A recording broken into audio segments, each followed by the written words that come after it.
Assalamualaikum warahmatullahi wabarakatuh. Halo teman-teman, perkenalkan nama saya Reva Alfia, nomor induk mahasiswa 125241033, program studi S1 Akuntansi semester 3. Pada kesempatan kali ini, saya akan memaparkan hasil resume dari studi kasus komprehensif yang telah saya kerjakan.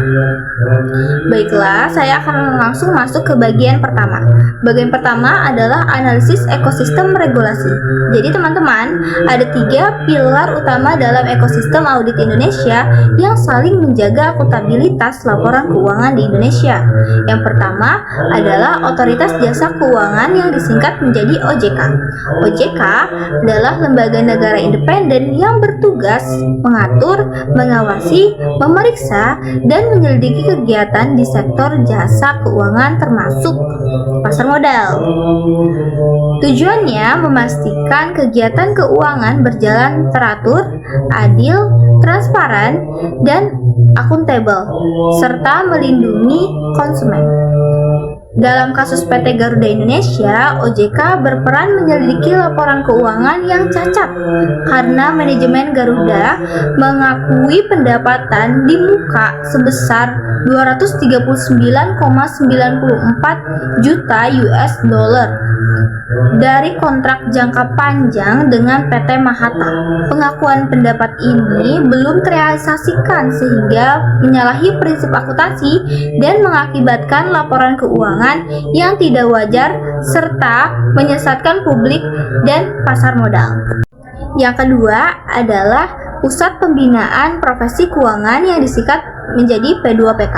P2PK berada di bawah Kementerian Keuangan dan bertanggung jawab atas pembinaan dan pengawasan profesi akuntan publik AP serta kantor akuntan publik KAP.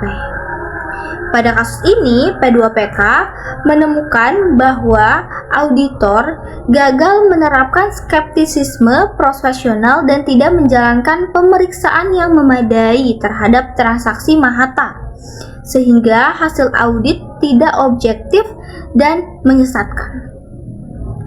Pilar yang ketiga adalah Institut Akuntan Publik Indonesia yang disingkat menjadi IAPI.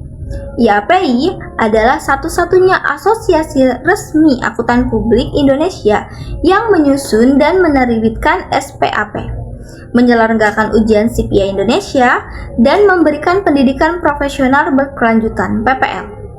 Dalam kasus ini, IAPI memiliki peran memperkuat kompetensi dan etika auditor, memperbaharui standar audit, dan memastikan auditor memahami prinsip profesionalitas untuk mencegah pelanggaran serupa. Baiklah, saya akan melanjutkan ke bagian yang kedua. Bagian yang kedua adalah analisis pelanggaran standar audit.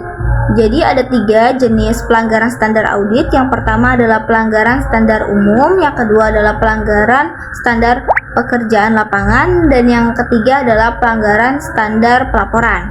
Saya akan membahas pelanggaran standar yang pertama terlebih yaitu pelanggaran standar umum. Jadi dalam kasus PT Garuda, pelanggaran standar umum yang dilakukannya adalah auditor gagal memenuhi standar kualitas pribadi, terutama dalam hal ketekunan, kecermatan, dan independensi. Auditor menerima pengakuan pendapatan dari Mahata tanpa bukti yang memadai, tidak mempertanyakan transaksi besar yang mengubah rugi menjadi laba, dan tidak menunjukkan sikap skeptis profesional. Hal ini merupakan kelalaian serius dan potensi pelanggaran etika independensi. Pelanggaran yang kedua adalah pelanggaran standar pekerjaan lapangan. Berdasarkan SA 315 Perencanaan dan Penilaian Risiko, auditor wajib memahami entitas dan menilai risiko salah saji material. Namun, transaksi Mahata yang sangat signifikan dan tidak lazim tidak diidentifikasi sebagai risiko tinggi, sehingga tidak dilakukan pengujian mendalam. Akibatnya, auditor gagal mendeteksi kesalahan besar dalam pengakuan pendapatan. Yang terakhir adalah pelanggaran standar pelaporan. Auditor memberikan opini wajar tanpa pengecualian pada laporan keuangan yang ternyata salah secara material. Pendapatan dari Mahathir diakui padahal belum benar-benar diterima. Ketika laporan keuangan disajikan ulang, hasilnya menunjukkan kerugian besar, membuktikan bahwa opini auditor sebelumnya tidak sah dan menyesatkan. Bagian yang ketiga adalah kegagalan sistemik dan individual. Kasus Garuda lebih bersifat kegagalan sistemik daripada individual. Hal ini dikarenakan P2PK menemukan bahwa KAP Tanubrata gagal menerapkan sistem pengendalian mutu internal yang memadai. Transaksi Mahathir harusnya memicu konsultasi wajib internal atau eksternal karena kompleksitas dan risiko tinggi. Namun, hal ini diabaikan.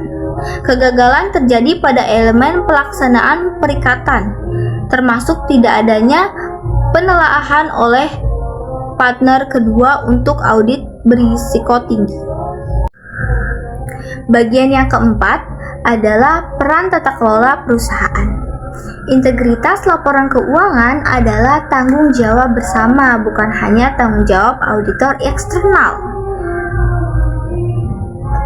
Integritas laporan keuangan harus dijaga oleh seluruh bagian tata kelola perusahaan, yaitu manajemen, dewan komisaris, komite audit, dan auditor eksternal. Pada kasus Garuda menunjukkan adanya 3 kegagalan utama dalam menjaga integritas laporan keuangan PT Garuda. Yang pertama adalah manajemen melakukan manipulasi pengakuan pendapatan. Yang kedua, komisaris dan komite audit gagal melakukan pengawasan yang efektif. Dan yang ketiga, auditor eksternal yaitu KAP Tabrata lalai menjalankan SPAP dan skeptisisme profesional. Kelemahan tata kelola ini menyebabkan hilangnya kepercayaan publik dan rusaknya integritas laporan keuangan. Diperlukan sinergi antara unsur tata kelola untuk memastikan transparansi, akuntabilitas, dan integrasi dalam laporan keuangan. Baiklah, sekian paparan yang bisa saya sampaikan. Mohon maaf atas kekurangan yang saya miliki. Assalamualaikum warahmatullahi wabarakatuh.